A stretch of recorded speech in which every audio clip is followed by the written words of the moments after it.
go on a cruise if I have a warrant out for my arrest? I don't think so. Well, we're gonna find out.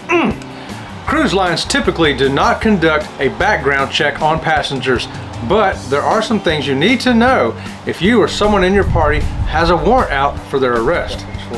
What kind of warrants are we really talking about? Well, just to name a few, we're talking about traffic ticket warrants, traffic violation warrants, which does include but not limited to DUI and DWIs, petty misdemeanors, failure to pay your child support, human rights violations, missing court hearings, and now there's a bench warrant for your arrest, felony charges, and tax evasion. Oh man, that's a lot of stuff they can come get you for, ain't it? It really is. Cruise lines have a number of security measures in place to ensure the safety of all the passengers and crew aboard. And after all, safety first, the cruise line is very serious about keeping your safety their priority. Everyone's identification and government-issued ID, passport, birth certificates, or other visas and such documents must be verified at the time of boarding. Just because you're allowed to board the ship doesn't mean that you're in the clear. Oh no! Are you serious? The United States Department of Homeland Security has a rule that, number one, requires all, I'll repeat it, all cruise lines to submit a passenger manifest to Customs and Border Protection no less than 48 hours before departure. This manifest will include your full name, your date of birth, your country of citizenship, your passport number, and for every passenger and every crew member, there is no exception.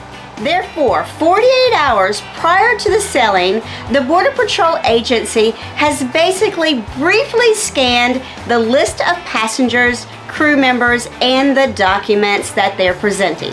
And this first check is to identify anyone on the list that appears on various government watch lists. So that first pass over this list, they're looking for those big time criminals, people who are wanted internationally or wanted for some really serious stuff like terrorism.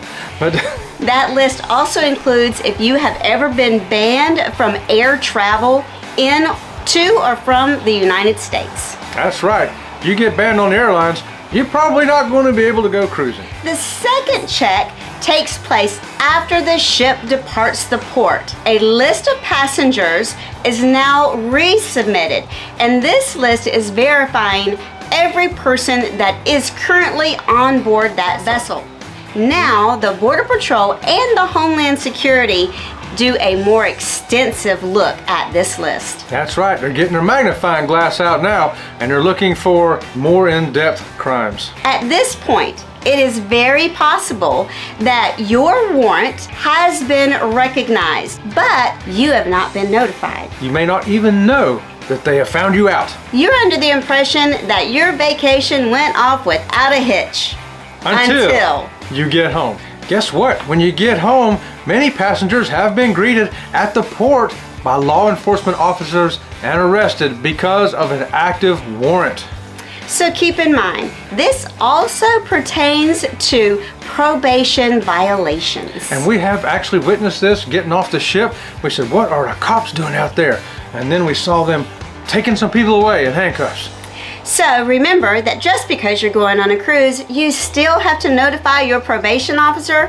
And our best advice is to resolve any outstanding warrants that you may have before planning your cruise vacation. And make sure that you do bring documentation with you that is proof that that issue has been resolved. And you know what? If you found this information useful in any kind of way, please remember to give us that thumbs up. Hit that subscribe button, that little notification bell that goes what? Ding ding! How about that? We turned the roles around today, didn't we? And why don't you go tell a friend? You heard it here on Sea Lake Journeys. Yes, thank you for that. Until the next time, we'll see you around the channel. See you around the channel.